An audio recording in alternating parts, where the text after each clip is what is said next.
Hello guys, তো আজ আমি বানাবো এই যে ডিম দিয়া আলু ফুলকপি তরকারি। আগে বাইনা নিছি, এখন শুধু এই ডিম খানারে এখানে ফ্রাই করে এই তরকারি খান ছাড়া দেবো।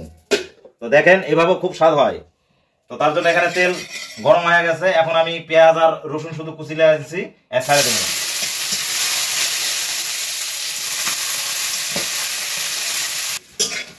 পেঁয়াজ কুচি আর রসুন কুচি ভালো করে ফ্রাই করে নিছি। এখন আমি এই ডিমগুলো যে চুলা রাখছি এগুলো ছাড়া দেবো।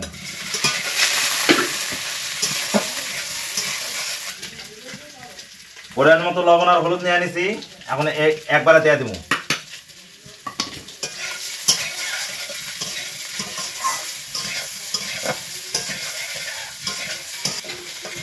তো বন্ধুগণ, আলু ফুলকপি দিয়ে যে ডিমের আমি এই কারি বানাবো, তার জন্য আমি কিন্তু আগে এখানে আলু আর ফুলকপি তরকারি বানাই নিছি, কারণ এটা নিরামিষ আছে এখানে, এখন নিরামিষ খায়, তার লাইগা আলাদা কইরা উঠিয়ে রাখছি। এখন আমরা ডিম দিয়ে খামু, তার জন্য এই পেঁয়াজ আর রসুন দিয়া আমি এই ডিম খানারে ভালো করে ফ্রাই করে নিচ্ছি। আর এখন আমি এই রেডি করা আলু ফুলকপির তরকারি খান সারা দিন।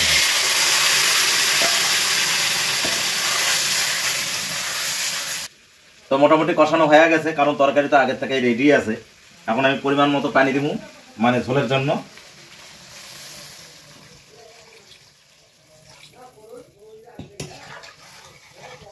পরিমাণ মতো আমি পানি দিয়ে দিছি ঝোলের লাগা। এখন এটা ভালো করে ফুটাতে হবে। আর এখানে দেখেন কয়েকটা কাঁচা টমেটো লিছি এবং ছাড়া দেবো। টমেটো আমার গোটা গোটা খাইতে বেশ ভালো লাগে তরকারিতে।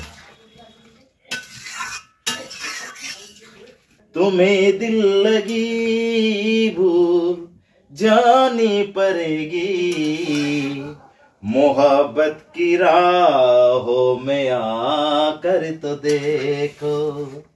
तुम्हें दिल लगी भूल, तुम्हें दिल लगी भूल जानी पड़ेगी, जरा मेरी आँखों में आकर तो देखो। তো বন্ধুরা, আজকে আমার আলু ফুলকপি দিয়া এই ডিমের ঝোল কিন্তু কমপ্লিট হয়ে গেছে। এখন আমি এই পাত্রে নামে নেব।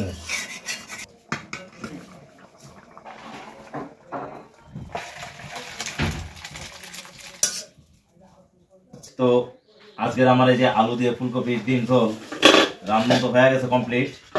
এখন টেস্ট করে জানাই কেমন হয়েছে। তো সবার আগে এই ডিম আর আলু ফুলকপি দিছি, আমার সঙ্গে আমার ছেলেও খাইবে। তো সবার আগে আমি আগে টেস্ট করি কেমন হয়েছে। একটা টমেটো আরও একটু ঝোল। হ্যাঁ, গরম আছে গাইস, খুবই গরম।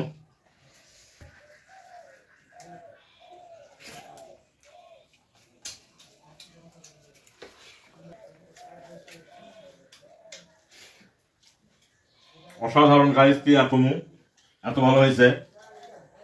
নিজের রান্ধন নিজেই প্রশংসা করতে হয় না। তো তোমরা বাড়িতে এইভাবে শর্টকাট বুদ্ধিতে করে নেবেন, খাইতে দেখবেন খুবই ভালো লাগবে। এমন ছেলের একটু খাই দেবো।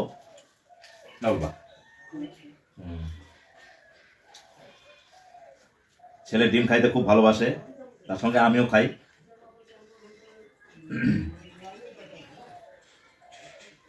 অসাধারণ।